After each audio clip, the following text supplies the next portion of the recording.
नमस्कार साथियों, आपके अपने YouTube channel Aryan all exam notes में मैं रामनरेश मिश्र आप सभी का स्वागत एवं अभिनंदन करता हूं। दोस्तों, आज मैं आप सभी के लिए विभिन्न परीक्षाओं के लिए बहुत महत्वपूर्ण सामाजिक अध्ययन से जुड़े 30 महत्वपूर्ण प्रश्नों को लाया हूं, जो सभी प्रकार की परीक्षाओं के लिए बहुत उपयोगी हैं। तो आइए इन सब प्रश्नों का अवलोकन कर लें, और यदि आपने अभी तक हमारे चैनल को सब्सक्राइब नहीं किया है तो सब्सक्राइब कर लें, बेल आइकन की घंटी दबा दें, अपने दोस्तों में लाइक तथा शेयर करें।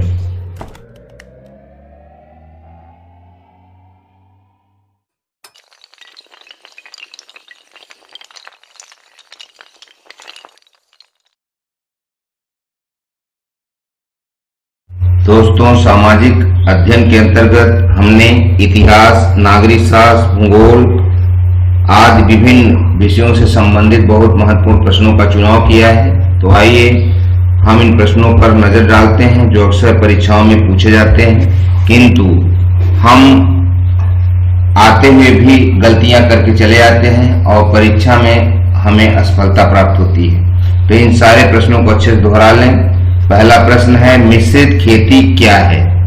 तो यहाँ 4 ऑप्शन दिए गए हैं। इन चारों ऑप्शनों में से सही ऑप्शन सी है, कई फसलों को उगाना और पशुपालन भी करना मिश्रित खेती कहलाता है। प्रश्न 2, भारत में अधिकतम जनजातीय आबादी है। तो सबसे अधिक जनजातीय आबादी यहाँ दिए गए ऑप्शनों में से किसकी है? तो यहाँ दिया गया ऑप्शन बी सही है, संथालों की। भारत में अधिकतम जनजातीय आबादी संथालों की है। प्रश्न 3, निम्नलिखित में से कौन सा पर्वतीय दर्रा लेह तथा श्रीनगर को जोड़ता है? तो यहाँ दिए गए दर्रों में से हमारा ऑप्शन ए सही है, जोजिला दर्रा लेह तथा श्रीनगर को आपस में जोड़ता है। प्रश्न 4, भूटान की किस जल विद्युत परियोजना पर भारत व्यय कर रहा है? तो यहाँ दिया गया ऑप्शन डी सही है, चुक्खा जल विद्युत परियोजना। इस जल विद्युत परियोजना पर भारत व्यय कर रहा है। प्रश्न 5, नागार्जुन परियोजना किस नदी पर क्रियान्वित की गई है? तो यहाँ दिया गया ऑप्शन सी सही है, कृष्णा नदी पर नागार्जुन परियोजना क्रियान्वित की गई है। प्रश्न 6, भारत का सबसे लंबा बांध है। तो यहाँ दिए गए ऑप्शनों में से ऑप्शन बी सही है, हीराकुंड बांध। भारत का सबसे लंबा बांध हीराकुंड बांध है। प्रश्न 7, दामोदर परियोजना किन राज्यों में आती है? तो यहाँ दिए गए राज्यों में से सही ऑप्शन डी है, झारखंड, पश्चिम बंगाल। दामोदर परियोजना झारखंड और पश्चिम बंगाल राज्य के अंतर्गत आती है। प्रश्न 8, यदि कोई मंत्री अपना पद ग्रहण करते समय संसद के किसी सदन का सदस्य नहीं है, तो उसे कितने माह में संसद की सदस्यता ग्रहण करनी पड़ती है?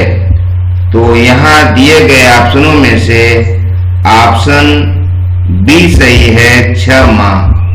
यदि कोई मंत्री अपना पद ग्रहण करते समय संसद के किसी सदन का सदस्य नहीं है, तो उसे 6 माह के अंदर संसद की सदस्यता ग्रहण करनी होती है, अन्यथा उसे अपने पद से त्याग पत्र देना पड़ता है। प्रश्न 9, संविधान सभा में नेहरू जी द्वारा प्रस्तावित उद्देश्य प्रस्ताव में व्यक्त किए गए भाव संविधान के किस भाग में सम्मिलित किए गए हैं? तो यहाँ दिए गए भागों में से सही ऑप्शन बी है, प्रस्तावना।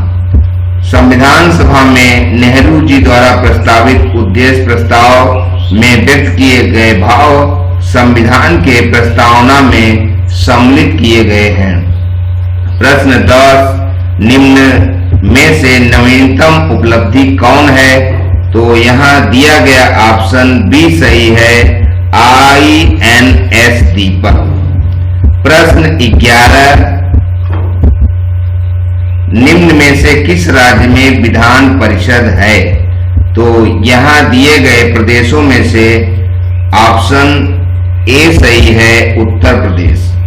उत्तर प्रदेश में विधान परिषद स्थित है, शेष अन्य में विधान परिषद नहीं है। प्रश्न 12, न्यायिक व्यवस्था के शीर्ष पर है। तो न्यायिक व्यवस्था के शीर्ष पर कौन सी अदालत है?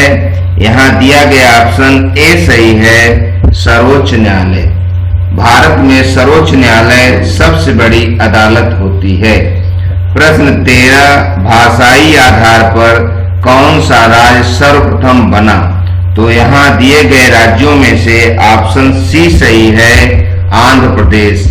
भाषाई आधार पर आंध्र प्रदेश राज्य सर्वप्रथम बना। प्रश्न 14, उपराष्ट्रपति किस सदन का पदेन सभापति होता है? तो यहाँ दिया गया ऑप्शन बी सही है, राज्यसभा का। उपराष्ट्रपति राज्यसभा का पदेन सभापति होता है। प्रश्न 15, नगर निगम के मुख्य निर्वाचित प्रतिनिधि को कहा जाता है।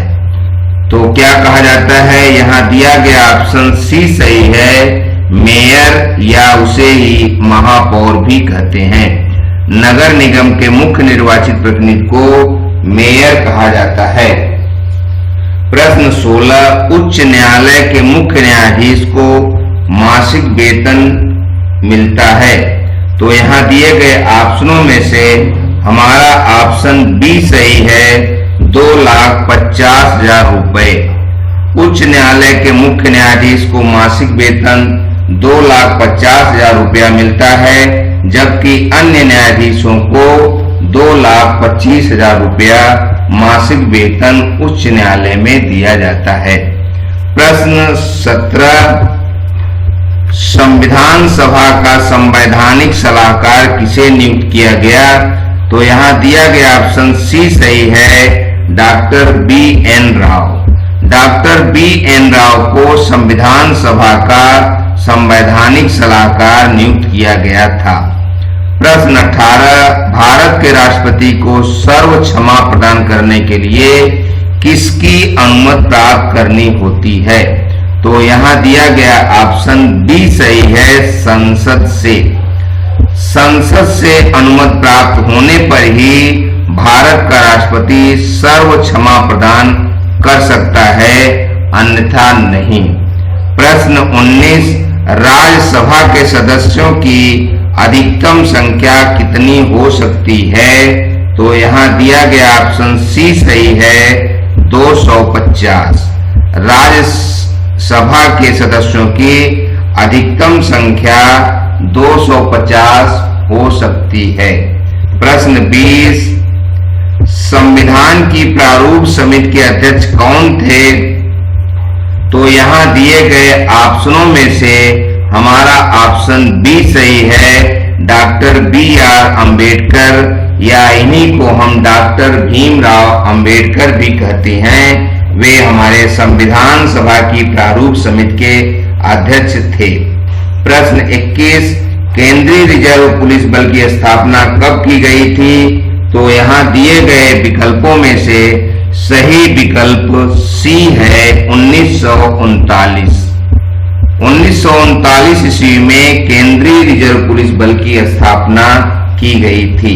प्रश्न 22, बाद में राष्ट्रपति पर महाभियोग का प्रस्ताव किस आधार पर लगाया जा सकता है? तो यहाँ दिया गया ऑप्शन बी सही है, संविधान के अतिक्रमण के आधार पर। भारत के राष्ट्रपति पर महाभियोग संविधान के अतिक्रमण के आधार पर लगाया जा सकता है। प्रश्न 23, प्रजातंत्र जनता का जनता के द्वारा और जनता के लिए शासन है, यह कथन निम्न में से किसका है? तो यहाँ दिए गए विकल्पों में से सही विकल्प डी है, अब्राहम लिंकन। अब्राहम लिंकन ने यह बात कही थी कि प्रजातंत्र जनता का जनता के द्वारा और जनता के लिए शासन है। प्रश्न 24, राज्य में राष्ट्रपति शासन की अवधि में कौन से अनुच्छेद द्वारा प्रदान की गई स्वतंत्रताओं पर रोक लगाई जा सकती है? तो यहाँ दिया गया ऑप्शन डी सही है, अनुच्छेद 19। अनुच्छेद 19 द्वारा राज्य में राष्ट्रपति शासन की अवधि में स्वतंत्रताओं पर रोक लगाई जा सकती है। प्रश्न 25, निम्न में से किस समिति में लोकसभा के 15 एवं राज्यसभा के 7 सदस्य होते हैं? तो यहाँ दिया गया विकल्प सी सही है, उपर्युक्त दोनों, अर्थात लोक लेखा समिति व सरकारी उपक्रम समिति दोनों में लोकसभा के 15 एवं राज्यसभा के 7 सदस्य होते हैं। प्रश्न 26, भारत में लोकसभा का पहला आम चुनाव कब हुआ? तो यहाँ दिए गए विकल्पों में से विकल्प डी सही है, 1951 और 1952 के मध्य भारत में लोकसभा का पहला आम चुनाव हुआ था। प्रश्न 27, एडमंड कार्टराइट ने निम्नलिखित में से किसका आविष्कार किया? तो यहाँ दिए गए विकल्पों में से हमारा विकल्प सी सही है, फ्लाइंग शटल। फ्लाइंग शटल का आविष्कार एडमंड कार्टराइट ने किया था। प्रश्न 28, अनाज को भूसे से अलग करने वाली मशीन का आविष्कारक था? तो यहाँ दिया गया ऑप्शन ए सही है, व्हिटने। व्हिटने ऐसा एक आविष्कारक था जिसने अनाज को भूसे से अलग करने वाली मशीन बनाई थी। प्रश्न 29, औद्योगिक क्रांति शब्द का प्रयोग सर्वप्रथम किसने किया था? तो यहाँ दिए गए विकल्पों में से विकल्प ए सही है, फ्रांसीसी नेता ब्लाकी ने। फ्रांसीसी नेता ब्लाकी ने औद्योगिक क्रांति शब्द का प्रयोग सर्वप्रथम किया था। और इस वीडियो का अंतिम प्रश्न, प्रश्न नंबर 30, आधुनिक समाजवाद का जन्मदाता किसे कहा जाता है? तो यहाँ दिए गए विकल्पों में से विकल्प डी सही है, कार्ल मार्क्स। आधुनिक समाजवाद का जन्मदाता कार्ल मार्क्स को कहा जाता है। तो दोस्तों, आपने पूरा वीडियो देखा। आज आप सभी के लिए हमने 2 सवाल भी दिए हैं। इन सवालों के उत्तर हमें कमेंट बॉक्स में जरूर बताएं। और यदि आपने अभी तक Aryan all exam notes channel को सब्सक्राइब नहीं किया है तो सब्सक्राइब कर लें, बेल आइकन की घंटी दबा दें, अपने दोस्तों में शेयर करें, लाइक करें, जिससे हमारे द्वारा प्रसारित निःशुल्क वीडियो आपको प्राप्त होते रहें और आप अपनी परीक्षा की तैयारी नियमित रूप से करते रहें। दोस्तों, आप कमेंट बॉक्स में इन प्रश्नों के उत्तर जरूर बताएं। प्रश्न 1, औद्योगिक क्रांति शब्द का प्रयोग सर्वप्रथम किसने किया था? और प्रश्न 2, संविधान सभा का संवैधानिक सलाहकार किसे नियुक्त किया गया था? इन दोनों प्रश्नों के उत्तर इसी वीडियो में छिपे हैं। आप इन दोनों के उत्तर बताएं और अपनी परीक्षा की तैयारी करते रहें। शीघ्र ही मैं आप सभी के लिए एक नए वीडियो के साथ उपस्थित होऊंगा। तब तक नियमित रूप से अपनी पढ़ाई जारी रखिए, आपको निश्चित सफलता मिलेगी। शुक्रिया, थैंक यू, धन्यवाद।